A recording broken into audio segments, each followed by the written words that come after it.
Emanuel Swedenborg, die wahre christliche Religion, erster Band. Und zwar aus dem zweiten Teil, der Herr als Erlöser, Seite 180, 116. Aus vielen Stellen im Worte Gottes geht klar hervor, dass der Herr, solange er in der Welt war, gegen die Höllen kämpfte, sie besiegte und unterwarf und so dazu brachte, ihm zu gehorchen. Ich will die folgenden wenigen Stellen herausheben. Wer ist, der da von Edom herkommt, von Bosra, mit bespritzten Kleidern, der geehrt ist in seiner Kleidung, einherschreitet in der Fülle seiner Kraft? Ich, der ich rede in Gerechtigkeit und mächtig bin zu erretten.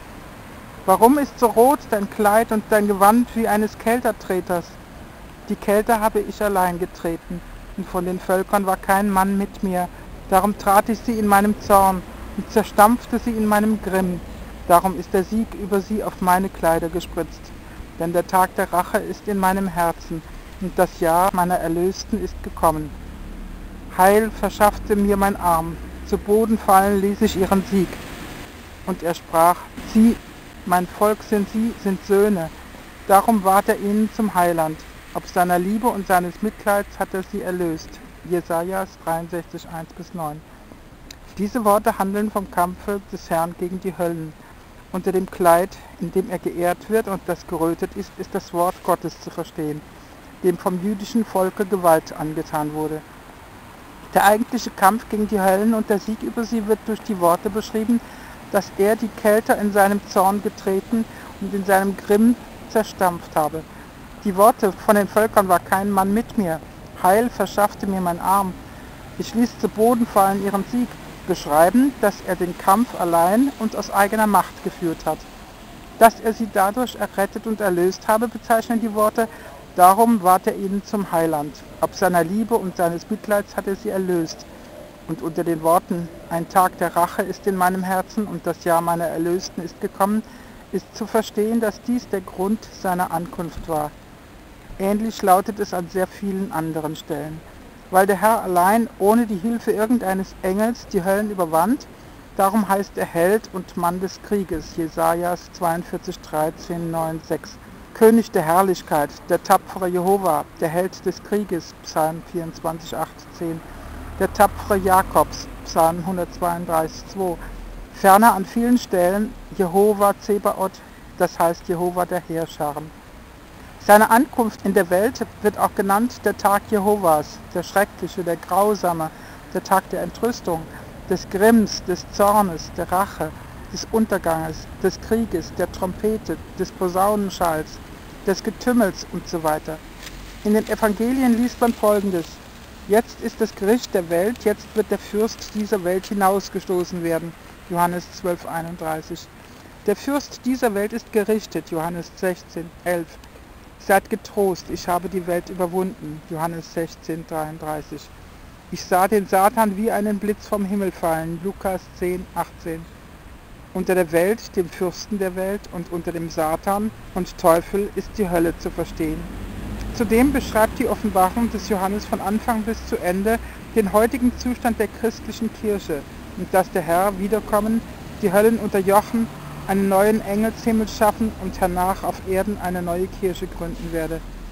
Dies alles ist dort vorhergesagt, aber nicht vor der gegenwärtigen Zeit enthüllt worden, weil die Offenbarung des Johannes ebenso wie alle prophetischen Bücher des göttlichen Wortes in lauter Entsprechungen geschrieben ist.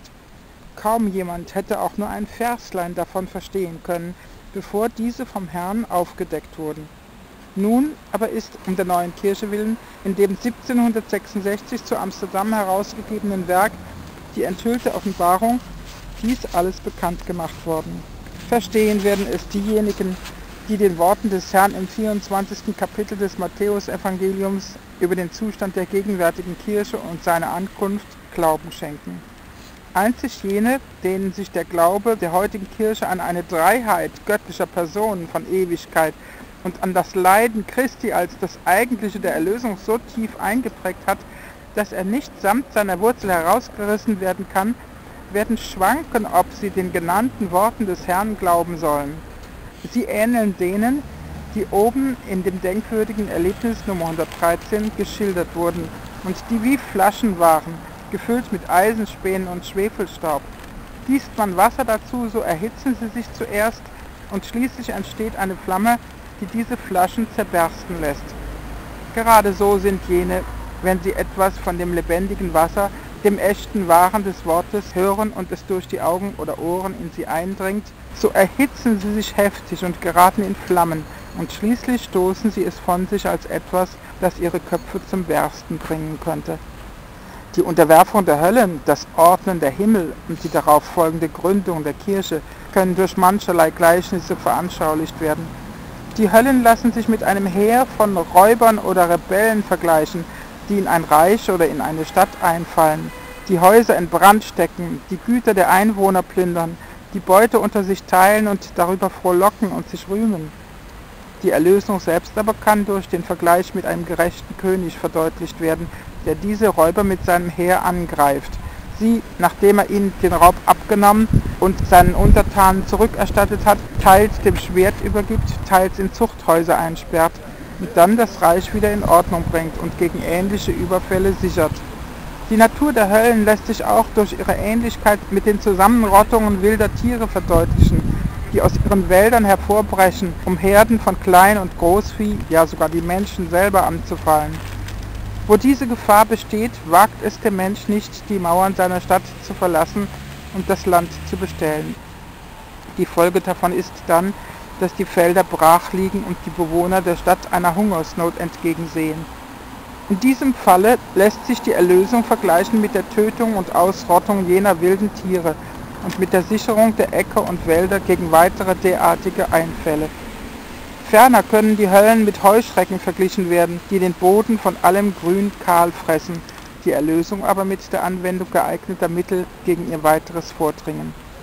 Ebenso lassen sich die Höllen mit jenem Ungeziefer vergleichen, das die Bäume in der ersten Sommerhälfte ihrer Blätter beraubt und dadurch dann auch später ihrer Früchte, so dass sie schon vor Einbruch des Winters kahl dastehen. Die Erlösung wäre in diesem Falle die Vernichtung des Ungeziefers und damit die Wiederherstellung des Gartens in den Zustand des Blühens und Gedeihens. Ähnlich wäre es der Kirche ergangen, hätte nicht der Herr durch die Erlösung die Guten von den Bösen geschieden, die Bösen in die Hölle geworfen und die Guten in den Himmel erhoben. Was würde aus einem Imperium oder einem Königreiche werden, herrschten in ihnen nicht Gerechtigkeit und Gericht. Denn dadurch werden die Bösen aus der Mitte der Guten herausgenommen und die Guten vor Gewalttaten geschützt, so dass jeder Bürger in Sicherheit in seinem Hause wohnen und, wie es im Worte des Herrn heißt, in Frieden unter seinem Feigenbaum und Weinstock sitzen kann. Zweitens. Ohne diese Erlösung hätte kein Mensch gerettet werden können und auch die Engel wären nicht unversehrt geblieben.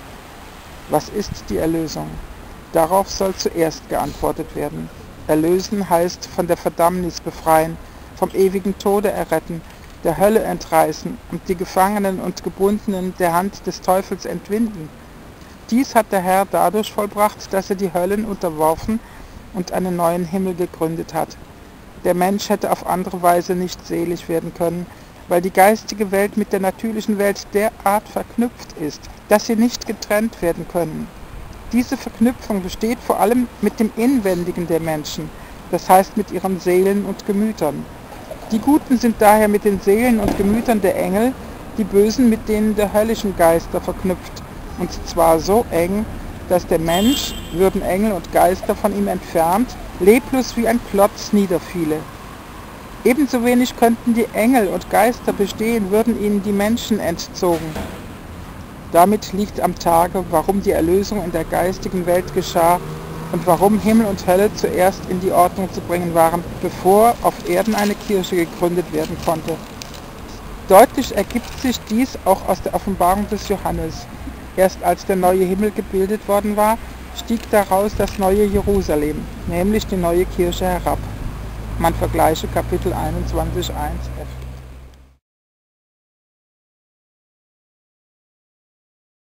Aus Emanuel Swedenborg, Die wahre christliche Religion, 1. Band, Kapitel 2, der Herr als Erlöser,